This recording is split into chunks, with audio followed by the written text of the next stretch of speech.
Shalom semuanya. Dalam dunia ini, ada 5 prinsip hidup yang sangat hebat dan berasal dari bimbingan Roh Kudus yang jangan pernah sekalipun kita lupakan. Karena sesungguhnya prinsip-prinsip ini memiliki kuasa untuk membantu menyelesaikan hampir keseluruhan pergumulan atau masalah yang kita hadapi dalam hidup ini. Maka sekarang, inilah 5 prinsip hidup yang dibimbing oleh Roh Kudus, rahasia menghadapi pergumulan, untuk kita renungkan dan segera terapkan demi menjalani hidup yang penuh damai sejahtera dan berkemenangan. Haleluya, amin. Prinsip pertama, berhentilah menyirami bunga yang sudah mati. Yesaya 43 ayat 18-19 tertulis, firman-Nya, janganlah ingat-ingat hal-hal yang dahulu, dan janganlah perhatikan hal-hal yang dari zaman purbakala. Lihat, aku hendak membuat sesuatu yang baru, yang sekarang sudah tumbuh. Belumkah kamu mengetahuinya? Ya, aku hendak membuat jalan di padang gurun dan sungai-sungai di padang belantara. Ada saat dalam hidup ketika tanpa sadar kita terikat pada sesuatu yang sebenarnya tidak lagi membawa kehidupan atau manfaat. Entah itu dalam hal hubungan, kebiasaan, atau bahkan mimpi-mimpi lama kita. Firman Tuhan dalam Yesaya mengajarkan kepada kita sebuah prinsip penting, yakni untuk mengenali hal-hal yang tidak lagi mendatangkan pertumbuhan, sukacita, atau berkat dalam hidup kita. Bayangkan bunga yang sudah mati. Tidak peduli seberapa banyak air yang Anda berikan, bunga itu tetap tidak akan hidup kembali.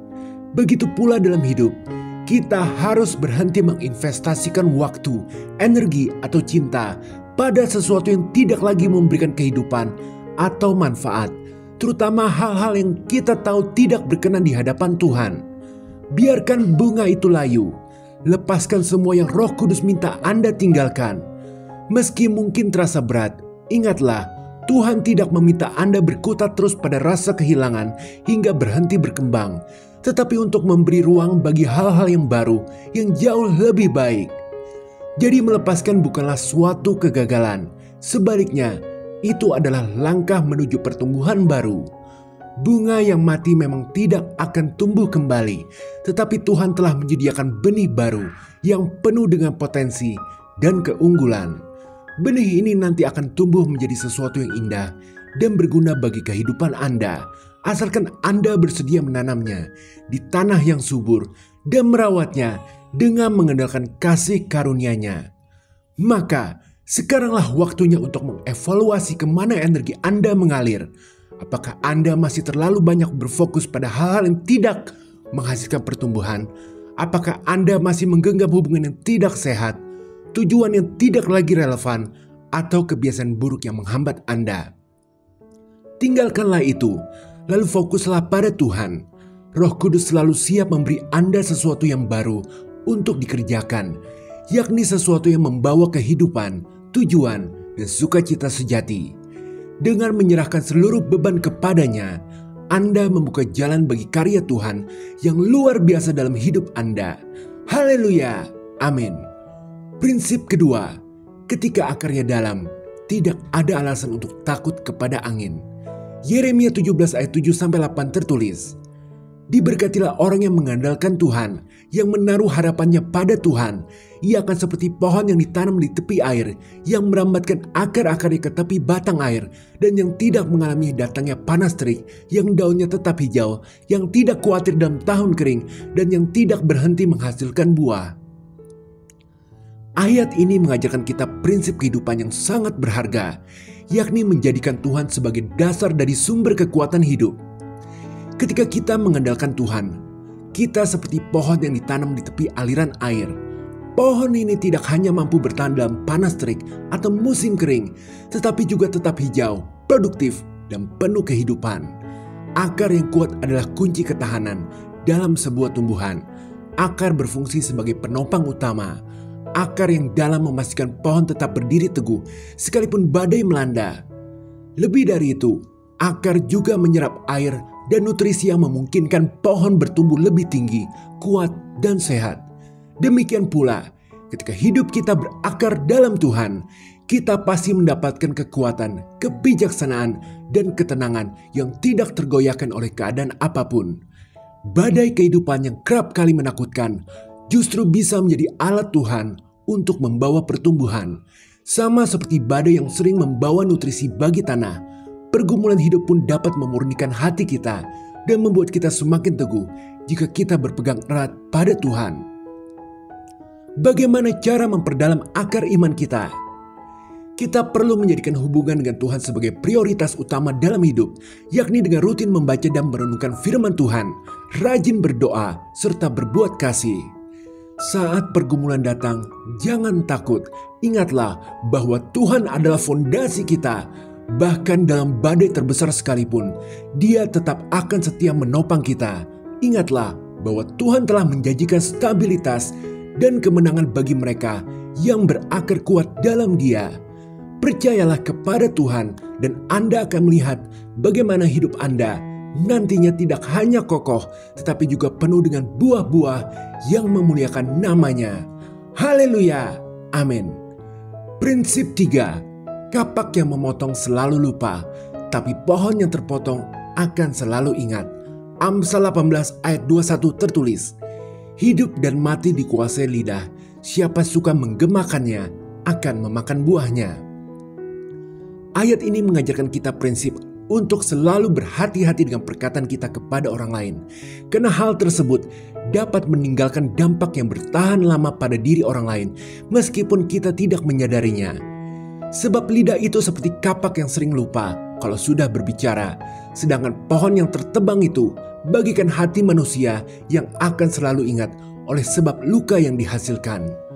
Perkataan yang tidak baik mungkin tampak cepat berlalu, tetapi bekasnya dapat bertahan seumur hidup, dan ini bisa menjadi alat iblis untuk mendatangkan bencana bagi kedua belah pihak. Tetapi ingat juga akan kuasa perkataan lidah. Siapa yang suka menggemakan hal-hal baik, terutama janji-janji Tuhan dari lidahnya, pasti nanti akan memakan buah kehidupan sebagai hasilnya.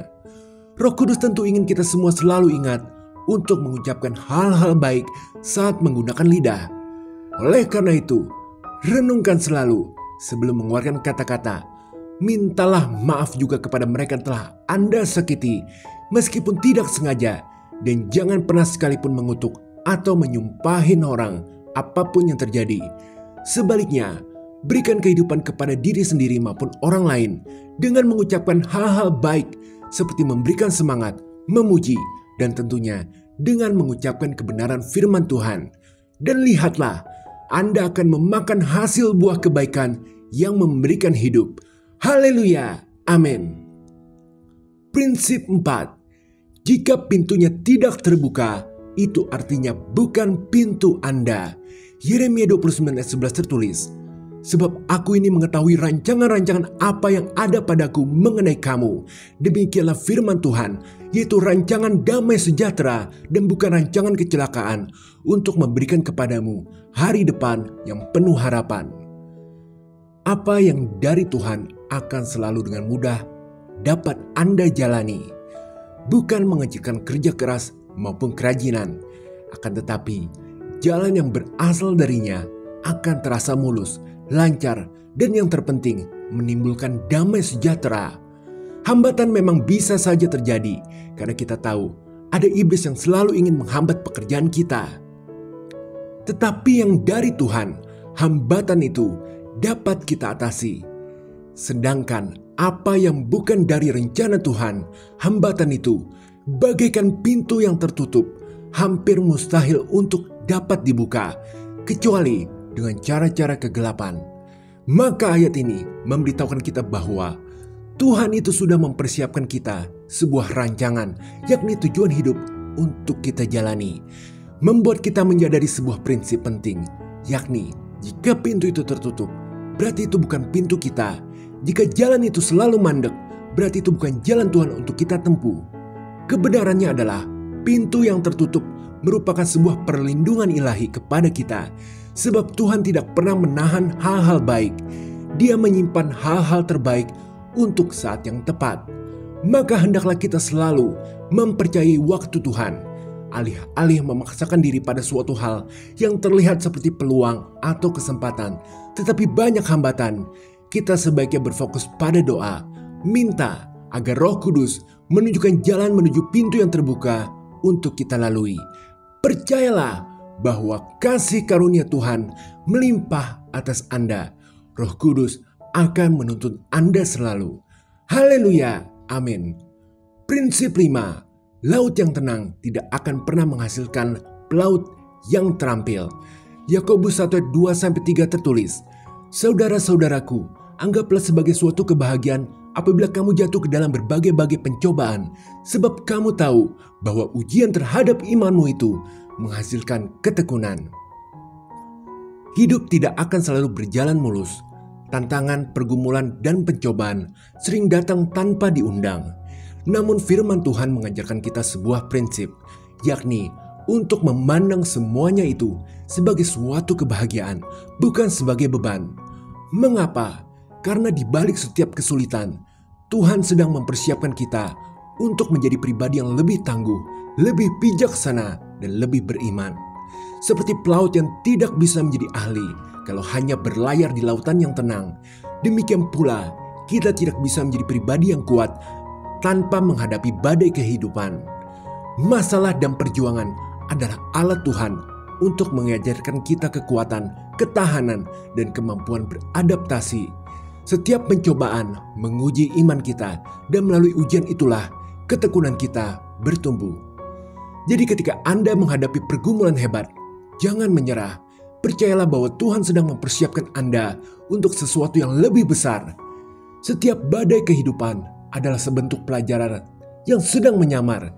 Kita bukan saja sedang bertahan dalam menghadapi masalah tersebut, tetapi juga sedang belajar agar kita bisa menjadi semakin ahli dalam hidup ini.